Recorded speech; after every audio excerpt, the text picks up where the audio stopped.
طب الواحد لو عجز عن العمل فيكفي أنه يتعرف على النبي صلى الله عليه وسلم، ومن تعرف على النبي صلى الله عليه وسلم أحبه، خلاص، فينجو بحب النبي صلى الله عليه وسلم. حديث سيدنا أنس بن مالك يقول لما أتى الأعرابي وسأل النبي صلى الله عليه وسلم قال يا رسول الله متى الساعة؟ فالنبي صلى الله عليه وسلم قال له إيه؟ قال له وماذا أعددت لها؟ قال له ليس كثير صيام ولا صلاة ولكن أحب الله ورسوله.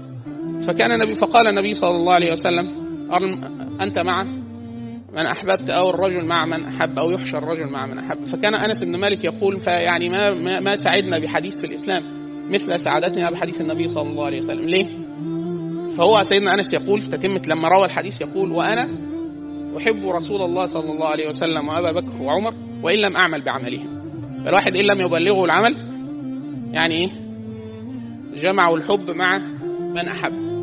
فلعلنا بحسن التعرف على النبي صلى الله عليه وسلم يعني إيه؟ نصدق في حب النبي صلى الله عليه وسلم فنحشر مع النبي صلى الله عليه وسلم.